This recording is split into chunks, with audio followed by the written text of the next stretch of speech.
ছাত্ৰ-ছাত্ৰীসকল আজি আলোচনা কৰিম ক্লাছ 9 অনুশীলনী 2.5 13 নম্বৰ প্ৰশ্নৰ পৰা ইয়াৰ আগৰ ভিডিঅ'ত 1 পৰা 12 লৈকে আলোচনা কৰিছো 13 নম্বৰ প্ৰশ্নত প্ৰথমটো দি আছে 1 নম্বৰত যদি x + y + z = 0 হয়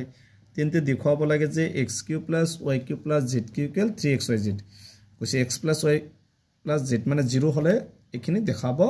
লাগে গতিকে এখিনি দি আছে x + y + z = 0 আৰু এখিনি দেখুৱাব লাগে তে লিখিম আমি জানো যে we know that সূত্ৰটোত লিখিব লাগিব সূত্ৰটো তোমালোকক আছে অভেদত আছে যে x³ + y³ + z³ মাইনাস কি আছিল 3xyz তো অভেদ নাম্বার 8 নম্বৰ অভেদত চাবা সমান আছিল কি x + y + z তাৰ পিছত কি আছিল x²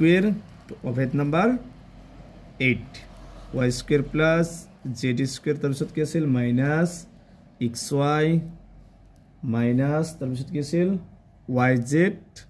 তাৰ পিছত কি আছিল মাইনাস zx এটি অভেদ নাম্বার 8 ত আছে কত আছে বা এখিনি একে লিখিবা x³ + y³ + z³ minus 3xyz তার পিছত কি আছে x + y + z x + y + z মানে কি দি আছে 0 আর এখানে ব্র্যাকেট মানে পূরণ হয়েছে বাকি এখানে সেম লিখিবা x² +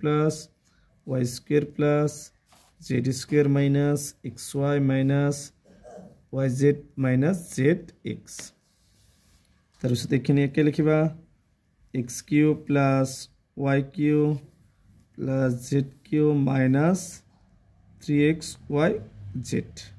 আর এখানে শূন্যৰ লগত এখানে পূৰণ হয়েছে শূন্যৰ লগত যেখানে পূরণ করবে কি হবে শূন্যই হবে তার পিছত এখানে লিখিবা x³ + y³ +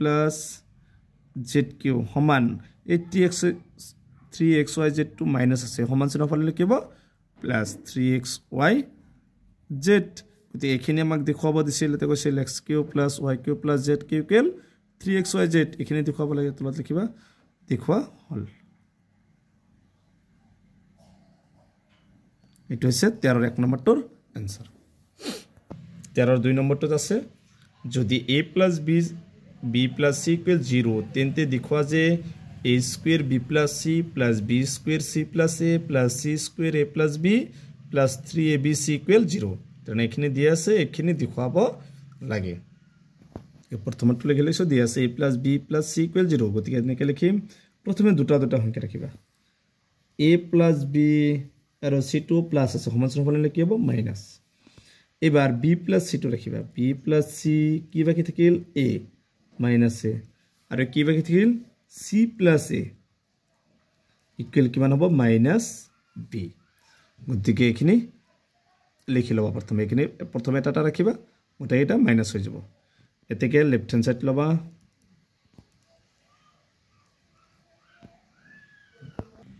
লেফট হ্যান্ড সাইডত কি আছিল a² b + c plus b² c plus a plus c² a plus b plus 3abc are right hand সাইডত কি আছিল 0 0 2 লাব লাগে প্রথম চাবা a² স্কয়ার লিখিবা তার পিছত চাবা b + c এত b + c মানে কি -a প্লাস তার পিছত b² টু লিখিবা c + a c + a মানে কি -b প্লাস c² টু একে লিখিবা a + b মানে কি -c প্লাস 3abc এবার চাবা এইটো লগত কি পূরণ হয়েছে মাইনাস পূরণ করলে মাইনাস হবো স্কয়ার লগত a পূরণ করলে aq প্লাস প্লাস 7 কি হতে মাইনাস হবো b² লগত b পূরণ করলে b³ প্লাস 7 আছে মাইনাস c² লগত c পূরণ করলে c³ প্লাস 3abc গতিকে এখানে aq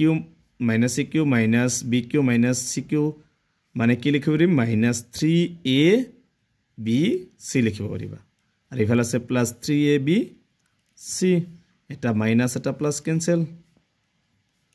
গতি এখানে মানে কি হবে 0 0 টু কি আছে আমার রাইট হ্যান্ড সাইডত তে এটো হইছে 13 2 নম্বরটোর এনসাৰ গতিকে আজিৰ ভিডিঅ'টো এইখিনিয়ে ইয়াৰ পিছৰ ভিডিঅ'ত 3 4 5 নম্বৰটো আলোচনা কৰিম গতিকে তোমালোকে ভিডিঅ'টো লাইক কৰিবা চেনেলটো সাবস্ক্ৰাইব কৰিবা